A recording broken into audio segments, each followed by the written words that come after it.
आचार्य परमेष्टि समय सागर जी महाराज की जय जय जय। गुणैतन पीड़िता संघ का समाधान भावना एक प्रवर्तक जन जन के संत प्रखरवत्ता बोलिए परम पूज मनीषी प्रमाण सागर जी महाराज की, बोले परम पूज मुनिवर श्री निर्वेक सागर जी महाराज की, बोले परम पूज मुनिवर श्री संधान सागर जी महाराज की।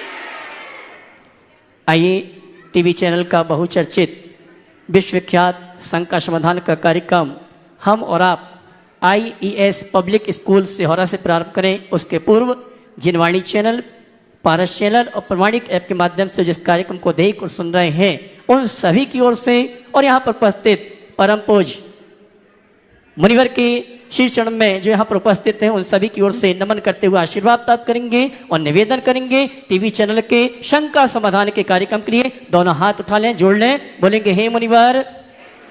आवाज कम आ रही है। हे मुनिवर नमोस्तु, हे गुरुवर नमोस्तु, हे मुनिवर नमोस्तु। और आइए हम और आप टीवी चैनल का संघ का समाधान का कार्यक्रम हम और प्रारंभ करेंगे। उसके पूर्व हमारे बीच में श्रीमान देवांश सिंह देव CEO साहब IES university Bhopal Sihora school स्थापना वर्ष 2017 और इस स्कूल में लगभग सिहोर और इस स्कूल में लगभग 1175 छात्र छात्राएं अध्ययनरत हैं और साथ में IES की एक संस्था और है यूनिवर्सिटी भोपाल जहां लगभग 12,000 छात्र छात्राएं अध्ययनरत हैं। ऐसे हमारे देवांश सिंह यादव जी के लिए जोरदार ताली बजाकर उनका सम्मान करें। और मैं चाहूँगा हमारे CEO साहब इस संस्था के श्रीमान देवांश सिंह यादव जी वे परम पूज मुनिवर के श्री चरणों में नमन करते हुए गुरुवर का आशीर्वाद प्राप्त करेंगे। और मैं चाहूँगा ऐसे व्यक्तित्व के लिए आप जोरदार ताली बजाकर उनका सम्मान करें।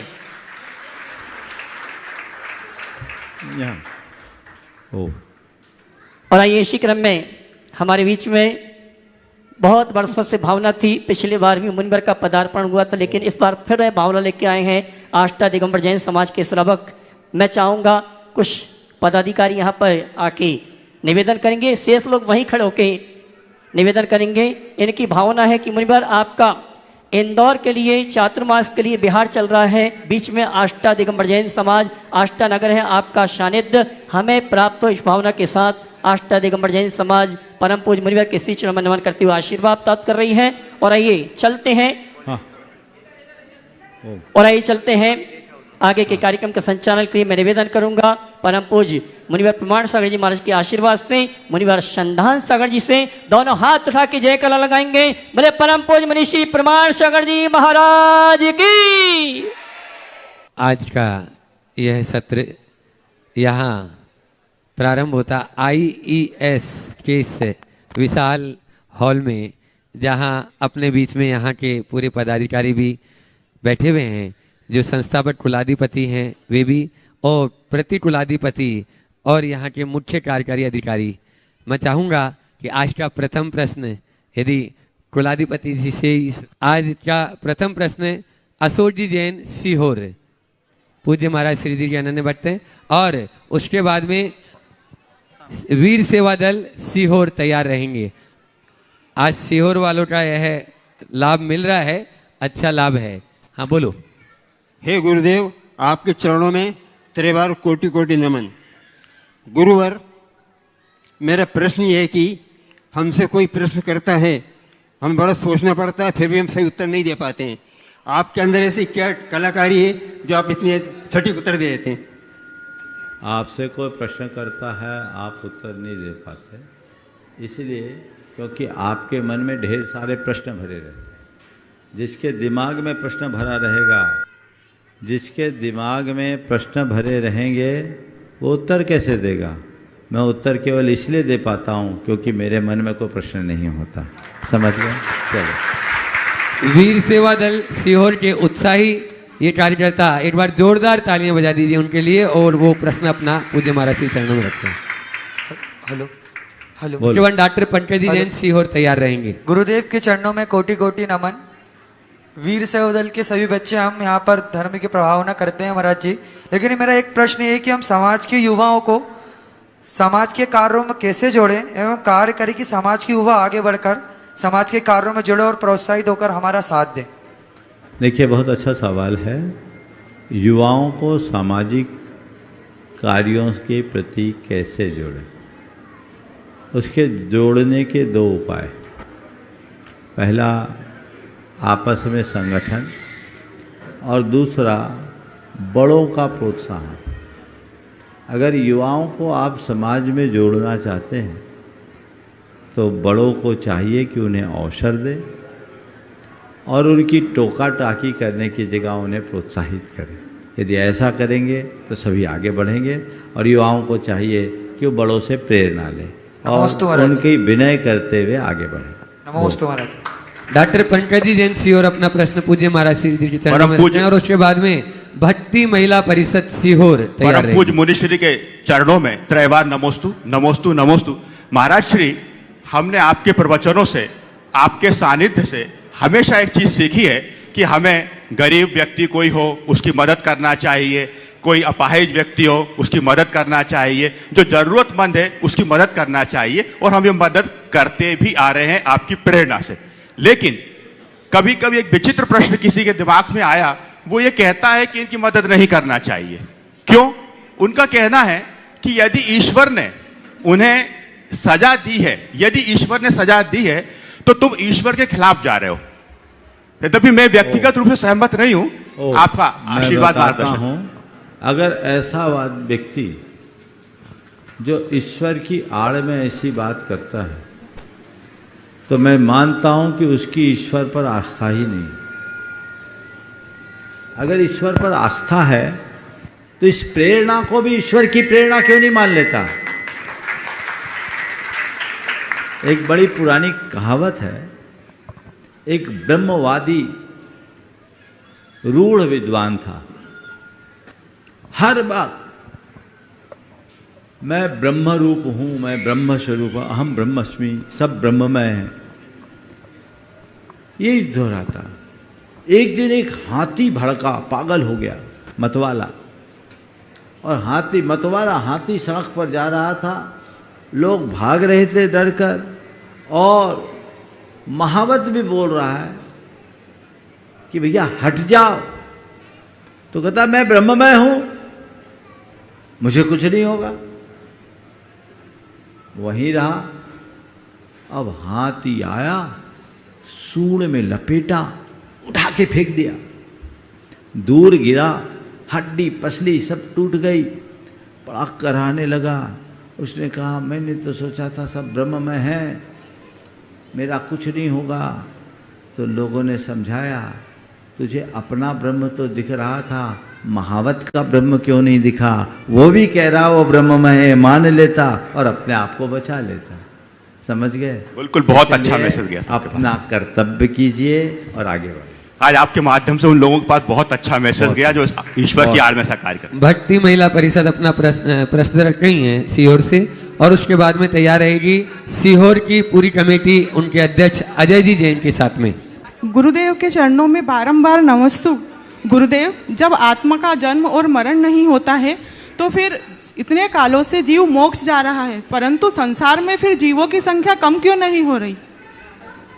देखिए, ये बात सही है कि आत्मा का जन्म मरण नहीं होता, और ये बात भी सही है कि निरंतर जीव मोक्ष जा रहा है।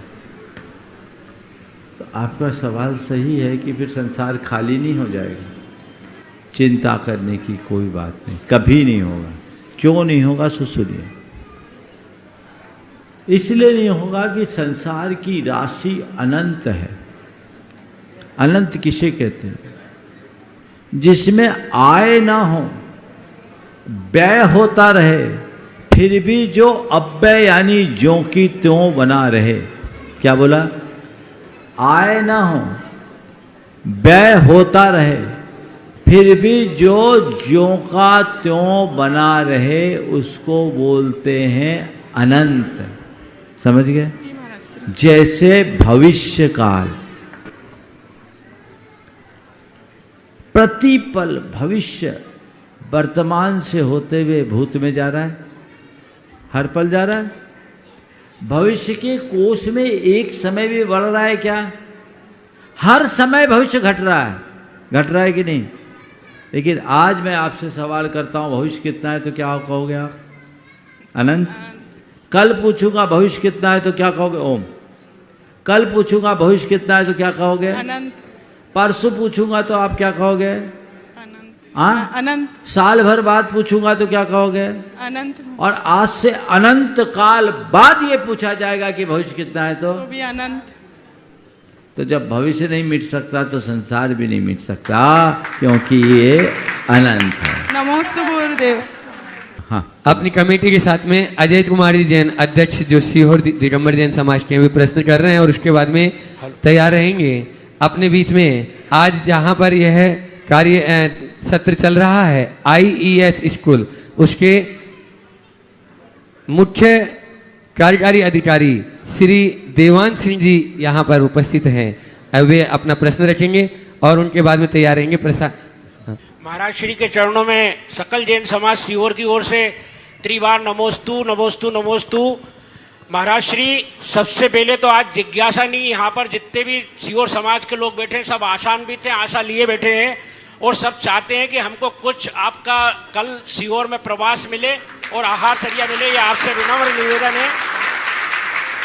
उसके साथ ही ये जिज्ञासा है गुरुवर कि अगर ऐसा ना होता और ऐसा ना हो रहा है तो हम सबके पुण्य कर्म से क्या क्षीण हुआ कि सीहोर समाज को ये लाभ नहीं मिल पा रहा है? अगर ऐसा है तो हमें आगे क्या उपाय करना चाहिए जैसे आगे हम इस लाभ से वंचित ना रहे? पहले तो ये बात ही गलत है कि सीहोर को लाभ नहीं मिला। ये हम कहाँ बैठे हैं? सीहोर में। बोलो, सीहोर में बैठे कि नहीं बैठे? सीहोर में। हाँ, तुम्हारे पीछे हम ज्यादा चल कर आए कि आज का शंका समाधान सीहोर वाले को मिल जाए। तुमको इसकी खुशी नहीं है?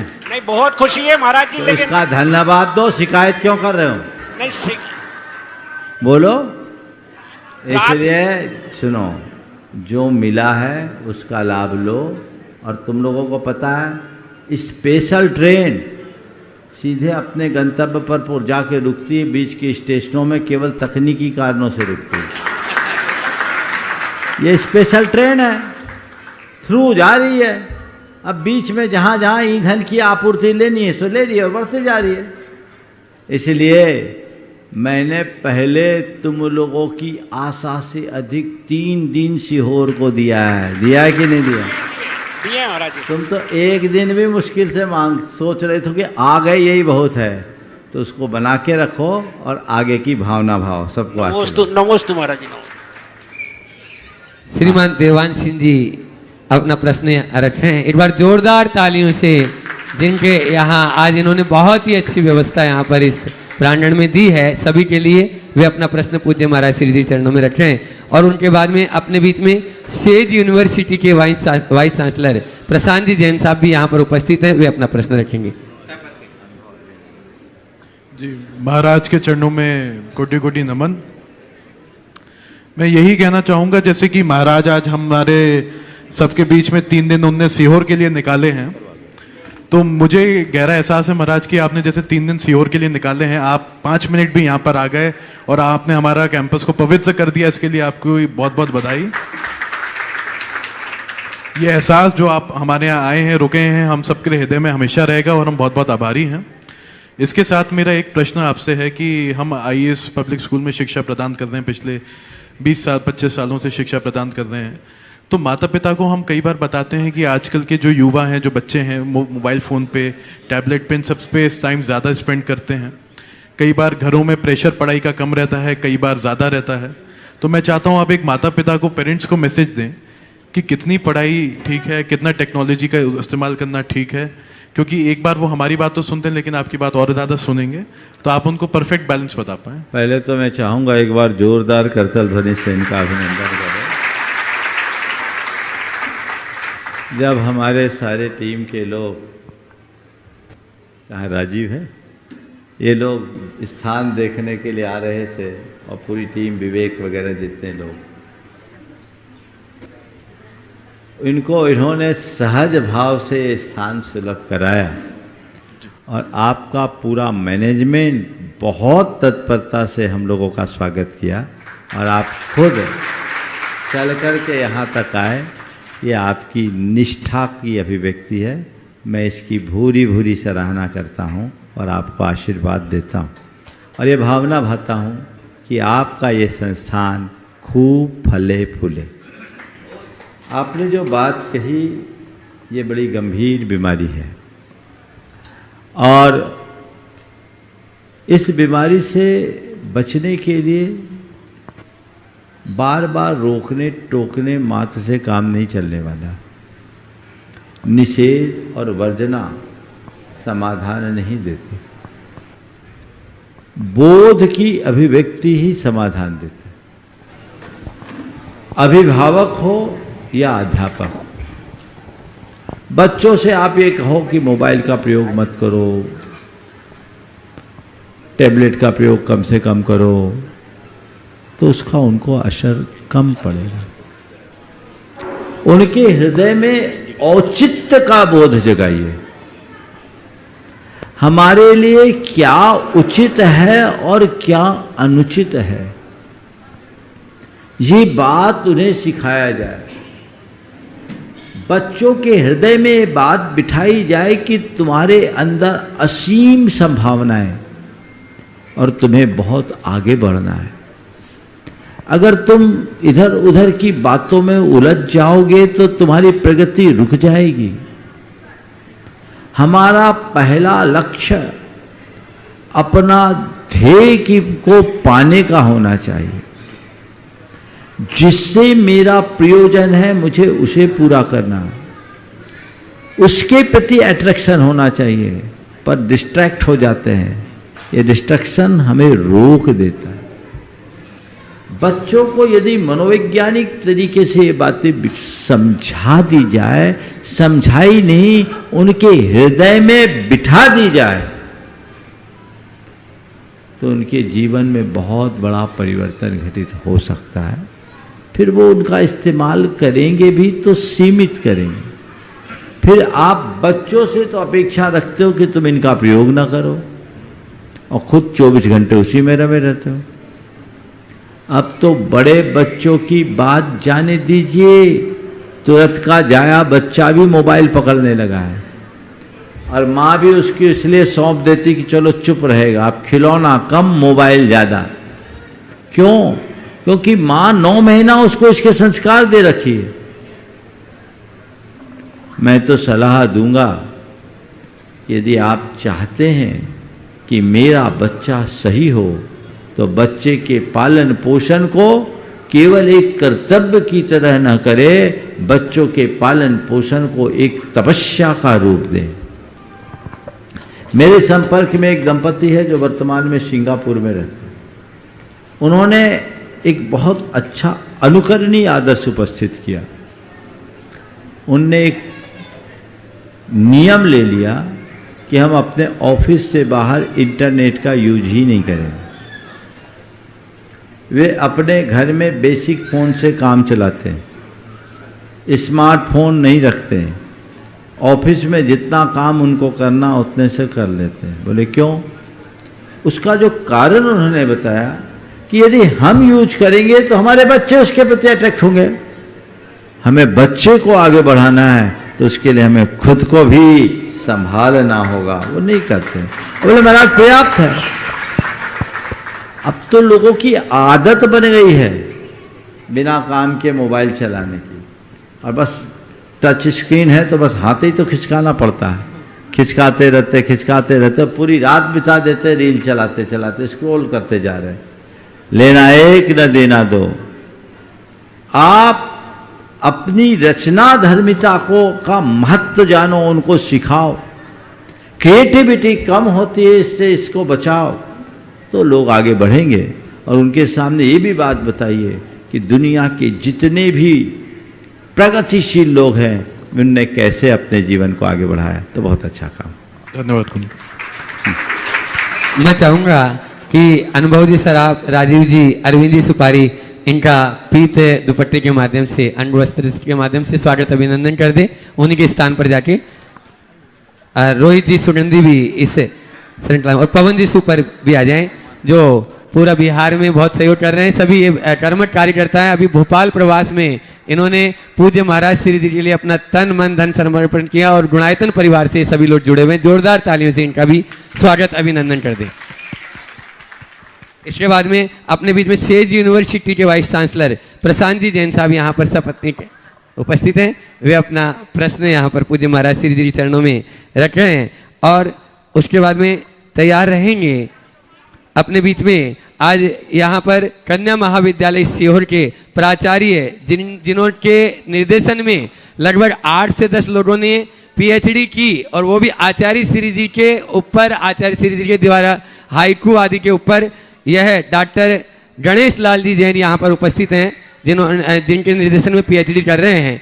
ऐसे गणेश लाल जी निर्देशन प्राचार्य कन्या महाविद्यालय, जोरदार तालियों से उनका भी स्वागत कर लें, और वे अपना प्रश्न भी रखेंगे। प्रशांत भैया माइक पहुंचा हुआ। नमस्ते गुरुदेव। नमस्ते गुरुदेव। गुरुदेव, हम एजुकेशन से जुड़े हुए हैं कई वर्षों से। एक तरफ है धार्मिक शिक्षा और एक तरफ है लौकिक शिक्षा। धार्मिक शिक्षा तो भाव भाव में काम आने वाली है, और लौकिक शिक्षा तो इस पर्याय में ही काम आने वाली है। फिर भी हम लौकिक शिक्षा के पीछे ज़्यादा भागे जा रहे हैं, तो आज के परिप्रेक्ष्य में हम दोनों के बीच में कैसे सामंजस्य बिठाएं? बहुत अच्छी बात है। धार्मिक शिक्षा और लौकिक शिक्षा में आजकल लोग लौकिक शिक्षा के प्रति ज़्यादा आकर्षित है, क्योंकि आजकल लोग अर्थ की तरफ ज़्यादा ध्यान देते हैं। जिन्हें परमार्थ का मूल्यबोध होता है वो धार्मिक शिक्षा को महत्व देते हैं, और जो केवल पदार्थ के व्यामोह में उलझे रहते हैं वो लौकिक शिक्षा में उलझे। हमें चाहिए कि हम लोगों के हृदय में ये बात बिठाएं कि हम अर्थ से अधिक परमार्थ को महत्व दें, हम पदार्थ की जगह परमात्मा को महत्व दें। जीवन का निर्वाह लौकिक शिक्षा से होगा, और जीवन का निर्माण धार्मिक शिक्षा से होगा। हम न केवल निर्वाह की सीख ले, निर्माण की भी बात करें। 3 वर्ड है, लर्निंग, अर्निंग और लिविंग। आजकल लर्निंग एंड अर्निंग तक लोग फोकस रखते हैं, लिविंग को भूल जाते हैं। जबकि यथार्थ लर्निंग हो या अर्निंग, वो है किसके लिए? लिविंग के लिए। तो लिविंग को संवारने वाला कौन है? वो धर्म है, वो परमार्थ है, जो हमें जीने की सही कला सिखाता है। यदि हम उसे अपनाएंगे, जीवन को बेहतर बना पाएंगे। श्री गणेश लाल जी जैन प्राचार्य कन्या महाविद्यालय अपना प्रश्न रख रहे हैं, और उसके बाद में अब भैया तैयार रहें अपनी बात। और आज इंदौर से बहुत से लोग आए हैं, वो सब अपनी बात पूज्य महाराज श्री चरणों में रखेंगे। नमोस्तु महाराज जी, नमोस्तु महाराज जी, नमोस्तु इच्छा में। महाराज जी, इस शोध की प्रक्रिया के अंतर्गत यह प्रश्न मेरे विद्यार्थी सतीश शर्मा का है। फिर से बोलिए। हाँ जी। हाँ। शोध की प्रक्रिया के अंतर्गत कुछ जो समस्याएं होती है, उसके संदर्भ में मेरा विद्यार्थी सतीश शर्मा आपसे जानना चाहता है। मैं हाँ बोलिए, जल्दी बोलिए। गुरुवर के चरणों में त्रिवार नमोस्तु गुरुदेव, नमोस्तु गुरुदेव, नमोस्तु गुरुदेव। महाराज जी, मैं सबसे पहले तो ये कहना चाहूँगा कि एक हिंदी भाषा में एक बात मैंने सुनी थी कि जो व्यक्ति एक भाषा जानता है वो एक व्यक्तित्व का होता है, जो अनेक भाषाएं जानता है वो अनेक व्यक्तित्व का होता है। तो ये मेरा सौभाग्य है कि मैं एक धर्म में पैदा हुआ, हिंदू धर्म में, और तो मैं एक लोक को जान सकता हूँ। लेकिन मैं जैन साहित्य में से जुड़ा, जैन धर्म से जुड़ा, तो मैं दो लोकों को समझ पा रहा हूँ। ये मेरा सौभाग्य है। महाराज जी, मेरा प्रश्न है, मेरे पीएचडी शोध कार्य के विषय से ही जुड़ा हुआ है। महाराज जी, जिस तरह से जैन संत काव्य का मूल मंत्र है अहिंसा परमो धर्म, तो क्या जैन संत, जिस तरह से जैन धर्म का मूल मंत्र है अहिंसा परम धर्म, उसी तरह से जैन संत काव्य का मूल मंत्र भी क्या अहिंसा परम धर्म ही है, या फिर उससे जुड़ा हुआ या उससे विस्तारित है? जैन संत क्या बोला आपने?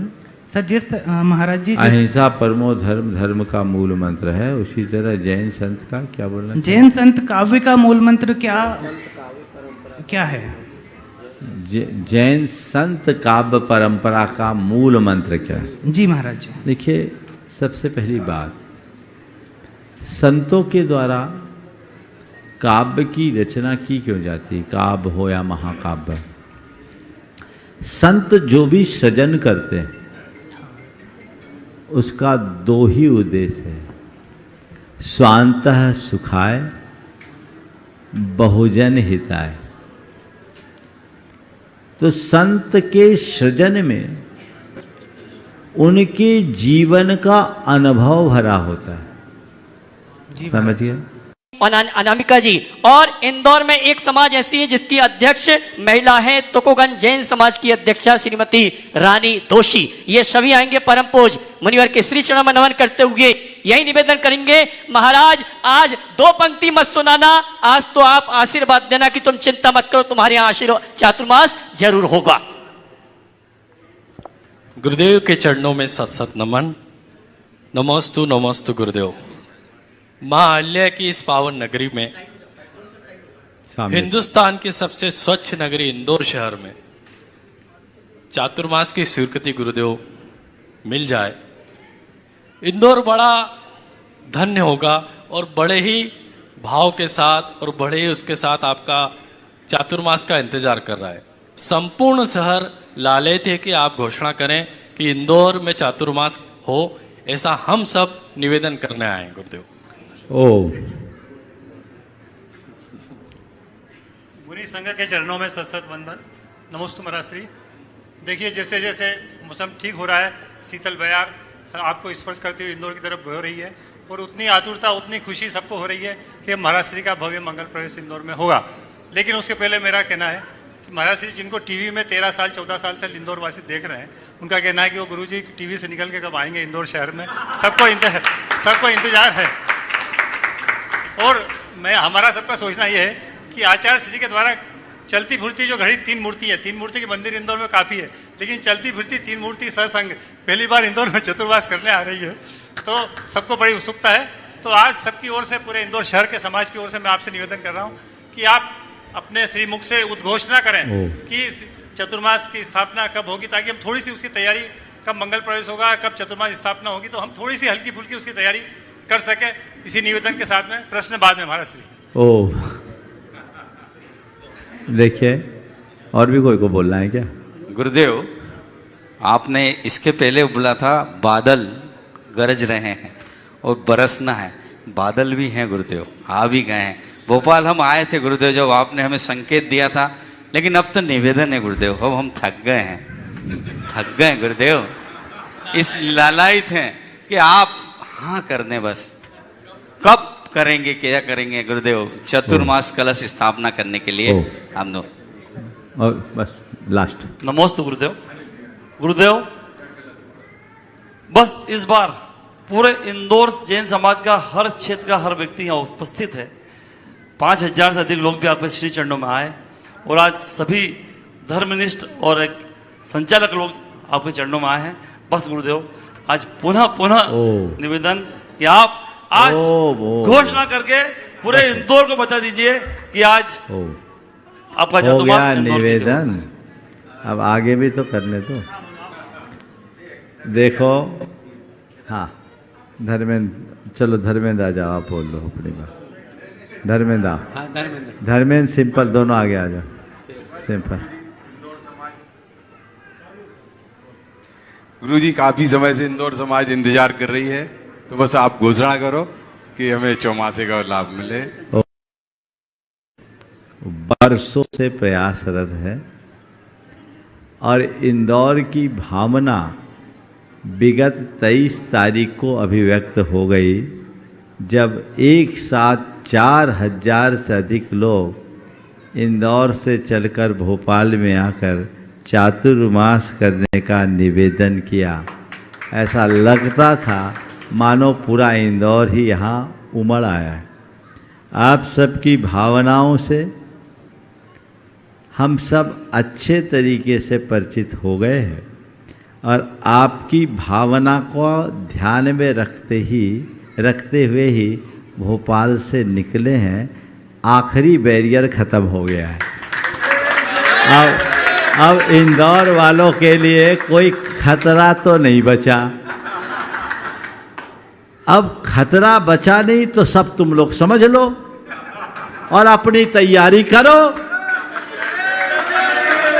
आगामी 21 तारीख को चातुर्मास का योग होगा। हम अपनी औपचारिक सहमति तो अभी नहीं देंगे, लेकिन आप अपनी तैयारी कर सकते हैं। अब आपके लिए कोई बैरियर नहीं है। आप अपनी तैयारी कीजिए और समग्र समाज को एकजुट बनाकर, मैं देख रहा हूँ पूरे इंदौर में बड़ा उत्साह है, एकजुटता है। बस इसी एकजुटता, एकात्मता, उत्साह को बनाए रखिए और बाकी बहुत जल्दी लगभग सब रिजल्ट भी खुल ही गया है। आप लोग सब समझदार हैं, ज़्यादा कहने की ज़रूरत नहीं है। लेकिन इस बार हमारे चातुर्मास का कलश स्थापना 21 तारीख को होगा। आप लोग बोल रहे इंदौर में होगा, तो हम 21 तारीख को इंदौर में रहेंगे तो इंदौर में ही होगा, उसमें सोचने की बात है। आप लोग अपने प्रयास कीजिए, भावनाएं भाइये। खतरा तो खत्म हो गया है, लेकिन अभी सोना मत, जागते रहना। कभी कभी किनारे पर भी नैया डूब जाती है। हाँ, मुझे मालूम है इंदौर की नैया पार होने वाली है, डूबने का तो सवाल ही नहीं। लगे रहिए, हम लोग आगे देख रहे हैं। और जो उद्देश्य लेकर हम कुंडलपुर से चले थे, जैसा मैंने कहा, भोपाल वालों ने अपना मन बांधा है और आशा लगाए हुए हैं कि गाड़ी रिवर्ट होकर के आएगी। निश्चित भावना उनकी भी पूरी होगी और आप लोग अपना प्रयास जारी रखिए। नमस्ते। हाँ, गुरुदेव। हाँ, पूरे देश में चतुर्मास की स्थापना होना है 20 तारीख से, और सभी महाराज माता जी का विहार भी चल रहा है। मेरी जिज्ञासा यह है कि चतुर्मास में श्रावक लोगों का क्या कर्तव्य होना चाहिए, और आगम के अनुसार उसका क्या प्रोटोकॉल है? बहुत अच्छा सवाल। देखिए, 20 तारीख से चातुर्मास की स्थापनाओं का दौर शुरू होगा। 21 तारीख इस बार इसलिए क्योंकि 21 तारीख को रविवार भी है और वही गुरु पूर्णिमा का दिन भी है। और हमारे साथ तो एक सुयोग और है, हमारे महाराज संधान सागर जी का दीक्षा दिवस भी है। और 15 में हुआ था ना 10वां मुनि दीक्षा दिवस, बहुत धूमधाम के साथ उस दिन हम सब मनाएंगे। तो ये बहुत अच्छा सुयोग है। चातुर्मास एक बहुत अच्छा अवसर है जहाँ साधुगण एक स्थान पर रहकर अपना धर्माराधन करते हुए धर्म की प्रभावना करते हैं और श्रावक उनके संसर्ग सानिध्य में लेकर भरपूर लाभ उठाते हैं। आपने पूछा श्रावकों का क्या प्रोटोकॉल होता है, उनकी भूमिका क्या होनी चाहिए। श्रावकों को सबसे पहला प्रयास, जो साधु संत आए उनकी सेवा, उनकी चर्या, उनकी क्रिया और वैयावृत्ति में सहभागिता देनी चाहिए और उनसे धर्म प्रभावना का लाभ लेना चाहिए, पहला प्रयास। दूसरा प्रयास, चूँकि चातुर्मास के समय देश भर के अनेक लोग धर्म ध्यान के लिए आते हैं, तो उनके भी धर्म ध्यान की व्यवस्था बनाने में अपनी तत्परता दिखाना चाहिए। जितना बने व्रत, संयम, तप, त्याग की आराधना करते हुए अपने जीवन को आगे बढ़ाना चाहिए। तन मन धन से समर्पित होकर चातुर्मास को धर्म प्रभावना का एक अपूर्व और अलभ्य अवसर मानकर उसे साकार करना चाहिए। नमस्ते गुरुदेव। हाँ, आज इस सवाल एक सवाल और। हाँ हाँ हाँ हाँ, ठीक। हाँ, एक ही। हाँ, लास्ट। हाँ, रानी जी, अशोक जी दोषी अपना प्रश्न कर रहे हैं।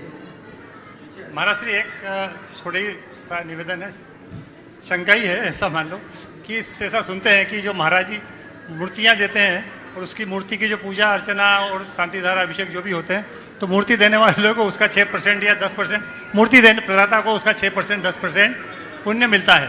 तो इसी तरह से मेरा निवेदन है कि ये जो चलती फिरती त्रिमूर्ति है, इनका सत्संग हम चतुर्मास इंदौर वाले कराएंगे और उसकी धर्म प्रभावना और धर्म लाभ पूरा शहर लेगा, पूरा विश्व लेगा, तो कराने वाले को भी कुछ उसका अंश मिलेगा। ये बहुत सुंदर। आप लोग बनिया हो थोड़ा सा, मारवाड़ी बनिया, और ये सवाल पूरा बनिया हिसाब से। अभी चतुर्मास की शुरुआत भी नहीं हुई और फायदे को पहले ही देख रहे। मैं तो इतना कहूँगा कि इसमें फायदा ही फायदा है।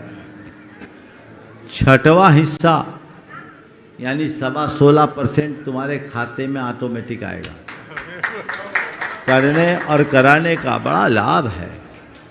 ये इतना बड़ा वातावरण, तुम्हारे निमित्त से एक भी व्यक्ति का जीवन बदल जाए तो कितनी बड़ी उपलब्धि है। हम सबका एक लक्ष्य और मकसद होना चाहिए कि जो संस्कृति हमें हमारे पुरखों से मिली है उसका प्रवाह हम आने वाली पीढ़ी तक अक्षुण्ण बनाए रखें। तो ये चातुर्मास उसके लिए एक महायज्ञ का रूप लेता है और उसमें जो लोग भी सहभागिता देते हैं वे सब उस यज्ञ के होता होते हैं, जो अपने उस यज्ञ में होम करके जीवन को आगे बढ़ाते हैं। इसलिए इसमें ज़्यादा कहने की ज़रूरत नहीं है। अब तो जो अवसर है उसका लाभ उठाने की आवश्यकता। नमस्ते महाराज।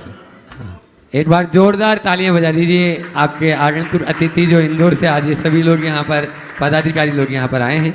सीहोर के विधायक श्री सुरेश राय जी के भाई यहाँ पर अखिलेश राय जी आज पूज्य महाराज श्री दर्शनाथ पधारे हैं। आप लोग जोरदार तालियों से उनका स्वागत अभिनंदन करें।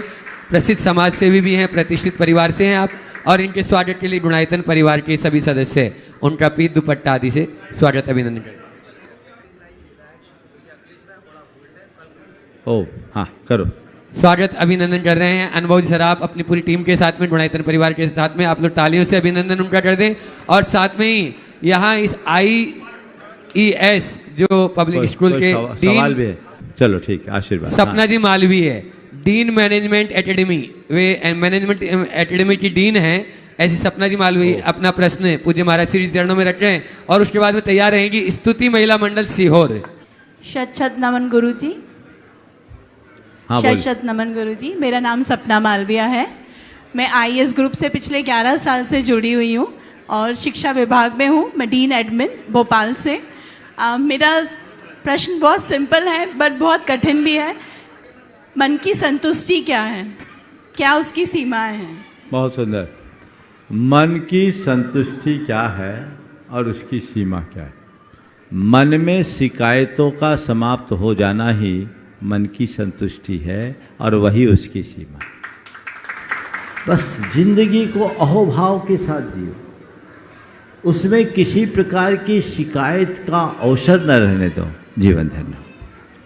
हाँ आगे। और उसके बाद में स्तुति महिला मंडल पहले से तैयार रहें, माइक वहां तक पहुंचा दें। और उसके बाद में तैयार रहेंगे अपने बीच में आष्टा से मुकेश जी जैन, मुकेश जी बढ़जात्या जो गुणायतन के संस्थापक सदस्य ट्रस्टी भी हैं, वे अपना प्रश्न रखेंगे। आष्टा वाले सभी अपना निवेदन लेकर आए हैं लेकिन प्रश्न केवल एक ही रखेंगे। मुकेश जी बढ़जात्या आष्टा। सब एक साथ खड़े हो जाए। हाँ बोलिए। गुरुदेव के चरणों में त्रैवार नमोस्तु नमोस्तु नमोस्तु नमोस्तु महाराज श्री। महाराज श्री, स्तुति महिला मंडल के द्वारा प्रत्येक रविवार को बच्चों को पूजन करवाई जाती है, तो उसमें स्थापना और विसर्जन किस तरह से बच्चों को समझाना चाहिए? और कहीं थोड़ा सा ऐसा भी सुना था कि स्थापना नहीं करना चाहिए। देखिए, स्थापना पूजन का एक अंग है, स्थापना करनी चाहिए, लेकिन बच्चों को ये बताना चाहिए कि भगवान की स्थापना हम हृदय में कर रहे हैं, ठोने में नहीं। ठोने में तो प्रतीक स्वरूप चावल पुष्पांजलि हम अर्पित कर रहे हैं और उसमें स्वस्तिक बनाना चाहिए और पुष्पांजलि छेपना चाहिए। 3-9 का कोई विधान नहीं, समझ गए? यह उसकी व्यवस्था। विसर्जन पाठ करके ठोने को पलट देना चाहिए, लेकिन उसका आशिका लेने का कोई विधान नहीं है, क्योंकि भगवान हमारे हृदय में विराजमान है। उसके प्रतीक रूप संकल्प के प्रतीक में हमने वहाँ उनको अंकित किया। नमोस्तु महाराज जी, नमोस्तु। मुकेश जी जैन आष्टा, पूरी आष्टा टीम के साथ में अपना प्रश्न रख रहे हैं और उसके बाद में अपने बीच में चलेगा। हाँ, आष्टा वाले चले गए। अखिलेश जी यादव, अखिलेश जी राय अपना प्रश्न वे भी रखना चाह रहे हैं। पूज्य महाराज सिंह और रानी दोषी इंदौर से वे भी अपना प्रश्न रखेंगे। इसके बाद में तैयार रहें। बोलिए आप अखिलेश जी। गुरु जी के चरणों में प्रणाम। मेरा एक क्वेश्चन था कि आजकल हमारे युवा बहुत डिप्रेशन में जा रहे हैं और जैसा कि आप अभी चतुर्मास के लिए इंदौर में जा रहे हैं, वहाँ लगातार अभी 5 दिन में 5 युवाओं ने आत्महत्या करी, तो उसके निदान के लिए आप क्या? बहुत ही गंभीर सवाल आपने उपस्थित किया। युवा डिप्रेशन में है और ये बहुत ही दुखदाई संदेश आपने मुझ तक पहुंचाया है कि पिछले 5 दिनों में इंदौर के 5 युवाओं ने आत्महत्या कर ली। ये बहुत हैरान करने वाला समाचार है। मैं इस विषय में सबसे पहले इसके कारणों में जाने की सलाह दूंगा। इन सब का कारण क्या है? इसका 2 कारण। एक ओवर एक्सपेक्टेशन, थोड़ा सा पीछे शांत करिए। ओवर एक्सपेक्टेशन, ज़रूरत से ज़्यादा अपेक्षाएं, और दूसरा अतिरिक्त आकांक्षाएं। मन की अपेक्षा और आकांक्षा मनुष्य को इस स्थिति में ले जाती है। हर व्यक्ति बहुत सारी अपेक्षाएं मन में पाल लेता है और लोग भी उससे बहुत सारी अपेक्षाएं रखते हैं, खासकर यूथ्स में। हमारा बच्चा अच्छे से अच्छा करे, अच्छा से अच्छा पढ़े, अच्छी रैंक लाए, अच्छा पैकेज पाए, अच्छी जॉब पाए। ये जो एक्सपेक्टेशन पेरेंट्स का होता है, बच्चे उसे पूरा नहीं कर पाते, उनके मन पर अतिरिक्त दबाव होता है। शुरू से प्रतियोगी परीक्षाओं में उन्हें झोंक दिया जाता है, उनकी क्षमता और प्रतिभा की अनदेखी करके उन्हें उसमें लगा दिया जाता है। हर कोई को कोटा जाके पढ़ना है, हर कोई को IITN बनना है, हर कोई को CA बनना है, हर कोई को नीट क्वालिफाई करना है, हर कोई को MBA करना है, आदमी किसी को नहीं बनना। सोच गलत। पेरेंट्स इस दिशा में कोई भी सार्थक कदम नहीं उठाते और बचपन से ही बच्चों के मन पर अतिरिक्त दबाव होता है, जिससे वो बच्चे जब नहीं सह पाते तो इस तरह की विषम स्थितियां निर्मित हो जाती। तो पहले बच्चों से अपेक्षाएं कम रखें, उन्हें आगे बढ़ने की प्रेरणा तो दें, लेकिन उसके साथ ये भी बताएं मार्ग एक ही नहीं है। खासकर प्रतियोगी परीक्षाओं में जिसमें लाखों भाग लेते हैं, संख्याएं सीमित हजारों में होती है, तो उसमें बाकी को तो रहना ही है। तो हमें नई संभावनाएं देखनी चाहिए और जीवन को आगे बढ़ाने का प्रयास करना चाहिए।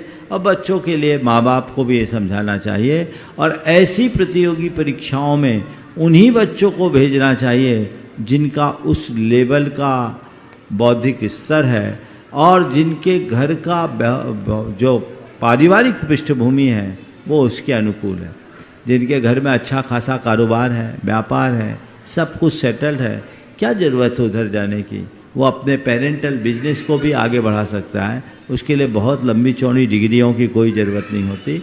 दुनिया के जितने बड़े धनपति, उद्योगपति और शीर्षस्थ लोग हैं, उनमें बहुत सारे ऐसे लोग हैं जिनके पास कोई खास डिग्रियां नहीं रही, पर उनने जीवन को उपलब्धियों के शिखर तक पहुंचाया। तो बच्चों के मन में ये बातें होनी चाहिए। दूसरी बात, अतिरिक्त आकांक्षा।